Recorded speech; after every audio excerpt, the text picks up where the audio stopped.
Ultimately, that's a guarantee. Talk to me, numbers never lie. Add it up, that's me. Hi மக்களே, எல்லாம் எப்படி இருக்கீங்க? நல்லா இருக்கீங்களா மக்களே? வெளிநாட்டை சேர்ந்த ஒரு புனிதர் வந்து பார்த்தீங்கன்னா தமிழ் கற்றுருக்கிறாருன்னா நம்ம நிறைய பேர் கற்றுருக்குறாங்க. ஆனால் இவரை பற்றி நான் சொல்லியே ஆகணும். 1647 போர்ச்சுகல் நாட்டில் லிஸ்பன் நாட்டில் தான் அவர் நகரில் தான் அவர் பிறக்கிறார். அதில் வந்து என்ன விசேஷம்னு பார்த்தீங்கன்னா, அவர் பிறந்த உடனே வந்து பார்த்தீங்கன்னா உடல்நிலை சரியில்லாத காரணத்தினால் அவருக்கு ஒரு பேர் வைக்கிறாங்க. அந்த பேரை நான் இப்போ சொல்ல மாட்டேன், கடத்தில் சொல்லுவேன். அந்த புனிதருக்கு திருமுழுக்கு கொடுத்து பேர் வச்ச உடனே அவர் நல்லா ஆயிடுறாரு. திரும்பவும் கொஞ்ச நாள் கழிச்சு அவர் உடல்நிலை சரியில்லாதனால ஒரு வருடம் சீச சபையோட அந்த ஆடையை நாங்க அணிகிறோம் அப்படின்னு சொல்லிட்டு அவங்க பேரண்ட்ஸ் வந்து வேண்டுறாங்க.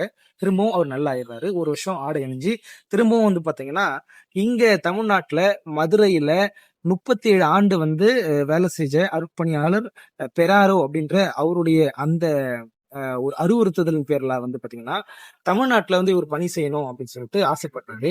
இவர் வந்து பாத்தீங்கன்னா இந்த பிரான்சிஸ் சவேரியருக்கு வந்து பாத்தீங்கன்னா முழுவதுமா ஒரு வரலாறை கேட்டு இன்ஸ்பயர் ஆகி இந்த தமிழ்நாட்டுக்கு வந்து நான் வந்து பணி செய்யணும்னு ஆசைப்படுறாரு. அவர் வந்து பாத்தீங்கன்னா கேரளாவில் வந்து ஆலப்பட்டி அப்படின்ற ஒரு ஊருக்கு வராரு. அங்க கோழை என்ற அந்த தளத்துல வந்து பாத்தீங்கன்னா அவர் ஞானமுத்து அப்படின்ற ஒரு வேதியர்கிட்ட வந்து பாத்தீங்கன்னா தமிழ் கத்துக்கிறாரு. இவர் மட்டும் இல்ல, இவர் கூட இக்னீஷியஸ் என்ற இன்னொரு ஃபாதர் வந்து பாத்தீங்கன்னா தமிழ் கத்துக்கிறாரு.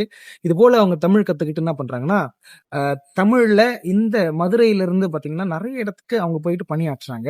அவங்க வந்து பாத்தீங்கன்னா தமிழ் நல்லா கத்துக்கிறாங்க, தமிழ்ல உரையாடுறாங்க, தமிழ்ல வந்து பாத்தீங்கன்னா நல்ல அழகா வந்து பாத்தீங்கன்னா கடவுளை பத்தி எடுத்து சொல்றாங்க. அதனால வந்து பாத்தீங்கன்னா இன்றைய நாள் அந்த புனிதர் பேர் யாரும் இல்லைங்க, அந்த ஜான் த பிரிட்டோ. அந்த ஜான் த பிரிட்டோ வந்து ஆங்கிலத்துல பேரை வந்து தமிழ்ல எப்படி மாத்திக்கிட்டாருன்னா ஜான் வந்து அருள், பிரிட்டோ அப்படின்னு ஆனந்தர், அருள் ஆனந்தர் அப்படின்னு சொல்லிட்டு அவர் பேரை மாத்திட்டாருங்க. நன்றி.